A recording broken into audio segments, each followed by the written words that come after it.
नमस्कार दोस्तों, आज के इस वीडियो में हम पढ़ेंगे summary trial. Summary trial CrPC के चैप्टर 21 में कवर किया गया है। समरी ट्रायल को समझने से पहले सबसे पहले हम समझते हैं कि ट्रायल क्या होता है, उसके बाद फिर समझेंगे समरी का क्या मतलब है।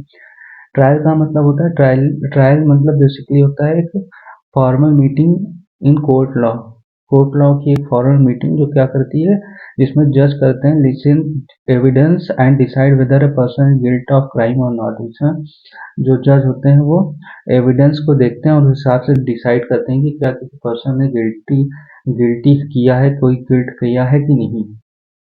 ट्रायल मतलब हो गया formal meeting in a law court at which a जज listen to evidence and decide whether a person is guilt of a crime और नॉट। ट्रायल के बाद फिर समझते हैं कि समरी क्या होता है। समरी मतलब होता है डायरेक्ट मैनर या immediately, straight way, straight forward, किसी भी ट्रायल को डायरेक्ट डिसाइड करना। तो समरी ट्रायल का मतलब होता है इमीडिएटली ट्रायल भी कह सकते हैं समरी ट्रायल को। चैप्टर 21 सीआरपीसी का सेक्शन 260 से 265 तक डील करता है, जिसमें सेक्शन 260 बात करता है पावर टू ट्राई समरी, किस अथॉरिटी के पास पावर है कि वो किसी केस को समरी ट्रायल कर सकते हैं। तो सेक्शन 260 का जो फर्स्ट क्लॉज है वो बोलता है कि chief judicial magistrate, metropolitan magistrate of first class जो कि स्पेशली एम्पावर्ड हैं हाई कोर्ट के द्वारा, वो नीचे दिए गए जो केस की लिस्ट है उसका समरी ट्रायल कर सकते हैं। तो कौन कौन से ऑफेंस की समरी ट्रायल किया जा सकता है, तो ऐसे ऑफेंस जहां मैक्सिमम पनिशमेंट 2 साल की है, या थेफ्ट की केस में अंडर सेक्शन 379, 380 एंड 381, जहाँ पे वैल्यू जो स्टोलन प्रॉपर्टी की है वो 2000 से ज़्यादा की नहीं है, और स्टोलन प्रॉपर्टी के केस में अंडर सेक्शन 411, जहाँ पे वैल्यू जो स्टोलन प्रॉपर्टी की है 2000 से ज़्यादा नहीं है।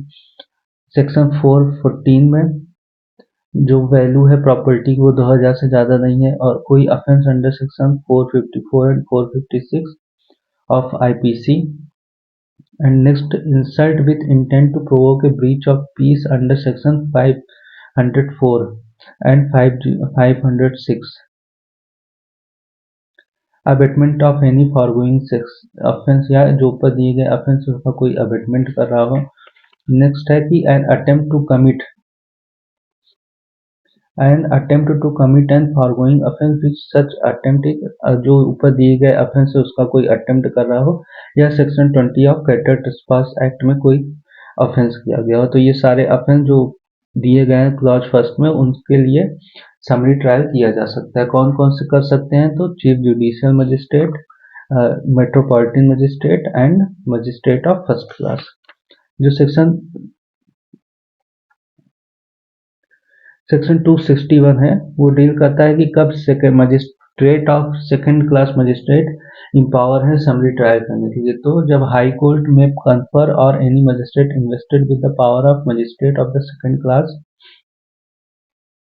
To try summary any offence which is punishable only with fine. तो अगर हाई कोर्ट इम्पावर करती है सेकंड क्लास मजिस्ट्रेट को, तो उस केस में वो ऐसे ऑफेंस जहां मैक्सिमम पनिशमेंट 6 मंथ की है, उन ऑफेंसेस का समरी ट्रायल कर सकते हैं। या ऐसे ऑफेंस जो केवल फाइन से पनिशेबल हैं, तो उनका भी summary trial magistrate of second class कर सकते हैं। सेक्शन 262 बात करता है प्रोसीजर, समरी ट्रायल की क्या प्रोसीजर होगी। तो सेक्शन 262 बोलता है कि समरी ट्रायल के लिए सेम प्रोसीजर जो समन केस के लिए फॉलो किया जाता है वही फॉलो किया जाएगा, लेकिन इसमें क्या होगा, इसमें एक कंडीशन है कि इम्प्रिजनमेंट 3 साल से ज़्यादा का नहीं दिया जा सकता है समरी ट्रायल में कन्विक्शन।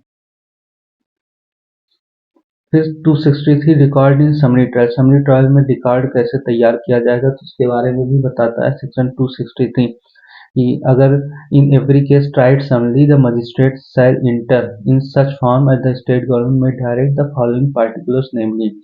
तो उसमें अगर कोई रिकॉर्ड तैयार किया जाए समरी ट्रायल से रिलेटेड, तो उसमें नीचे दी गई सारी चीज़ों का ध्यान रखा जाना चाहिए, जैसे serial number of the case, date of commission of offence, date of the report of complaint, name of complainant, name, parentage and residence of the accused, the plea of accused and his examination, finding, sentence or other final order and date on such proceeding terminated। तो ये सब सारी चीजें जो है